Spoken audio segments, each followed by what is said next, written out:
কিশোরগঞ্জ জেলার প্রাথমিক বিদ্যালয়ের প্রধান শিক্ষক ও প্রাথমিক শিক্ষা সংশ্লিষ্ট কর্মকর্তাগণের সাথে প্রাথমিক শিক্ষার মান উন্নয়নে করণীয় বিষয়ে দিক নির্দেশনামূলক মতবিনিময় সভা অনুষ্ঠিত হয়েছে। শনিবার সকাল 10:30টায় শহরের জেলা শিল্পকলা একাডেমি মিলনায়তনে জেলা প্রশাসন ও জেলা প্রাথমিক শিক্ষা অফিসের উদ্যোগে এই সভার আলোচনা করা হয়। সভায় সাংবাদিকদের এক প্রশ্নের জবাবে প্রাথমিক ও গণশিক্ষা মন্ত্রণালয়ের উপদেষ্টা অধ্যাপক ডাক্তার বিধান রঞ্জন রায় পোদ্দার বলেন, আমি হাওর এলাকায় বড় হয়েছি, এই বিষয়গুলোর সঙ্গে ভালোভাবে পরিচিত। শুধু হাওর নয়, চরাঞ্চল সহ নানা জায়গায় একই সমস্যা দেখা যায়। এসব এলাকায় শিক্ষকরা থাকতে চান না, তারা শহরমুখী হতে চান। এটা কেবল শিক্ষার সমস্যা নয়, সামাজিক ও রাজনৈতিক সমস্যা। বদলি ও তদবিরের বিষয়গুলোও উপরের দিক থেকে আসে। আমরা চেষ্টা করছি এসব সমস্যার সমাধান করতে। বদলির বিষয়গুলো কোত্থেকে আসে? উপর থেকে আসে। তদবিরগুলো কোত্থেকে আসে? উপর থেকে আসে। সমস্যাগুলো এগুলো কিসের সমস্যা? এগুলো আমাদের সামাজিক সমস্যা, আমাদের রাজনৈতিক সমস্যা। আমরা চেষ্টা করতেছি এগুলাকে যতটুকু সম্ভব কাটায় ওঠার জন্য।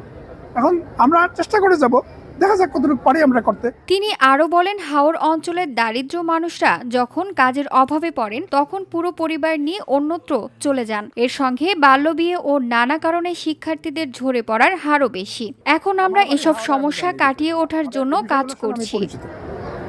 এটা শুধু হাওরের সমস্যা না, সব জায়গাতেই পেরিফেরি চরাঞ্চল ওইখানে টিচাররা থাকতে চায় না এবং তারা শহরে আসতে চায়। এই বিষয়গুলো হচ্ছে আমাদের সামাজিক এবং রাজনৈতিক সমস্যা। শুধুমাত্র আমাদের যদি সমস্যা হতো এটা সমাধান করা যেত, কারণ আমাদের নিয়ম কি? আমাদের নিয়ম শিক্ষকরা উপজেলা ভিত্তিতে নিয়োজিত হবেন, চাকরি পাবেন, সেখানে থাকবেন। এ সময় বক্তারা বলেন, প্রাথমিক শিক্ষার মান উন্নয়নে শিক্ষার্থী, অভিভাবক, শিক্ষক এবং প্রশাসনকে একযোগে কাজ করতে হবে। অংশগ্রহণমূলক এ সভায় জেলার বিভিন্ন উপজেলার শিক্ষক কর্মকর্তা, প্রধান শিক্ষক এবং সংশ্লিষ্ট কর্মকর্তারা উপস্থিত ছিলেন।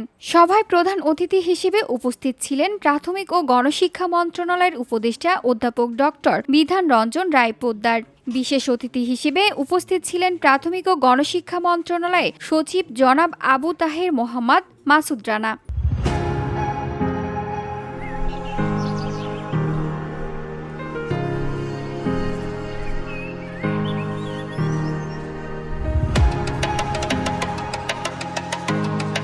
এছাড়া উপস্থিত ছিলেন প্রাথমিক শিক্ষা অধিদপ্তরের মহাপরিচালক মোহাম্মদ শামসুজ্জামান এবং এনডিসি পরিচালক কামরুল হাসান। শিক্ষা অধিদপ্তর সভায় সভাপতিত্ব করেন কিশোরগঞ্জের অতিরিক্ত জেলা প্রশাসক সার্বিক মিজাবে রহমত। VOD Bangla news desk.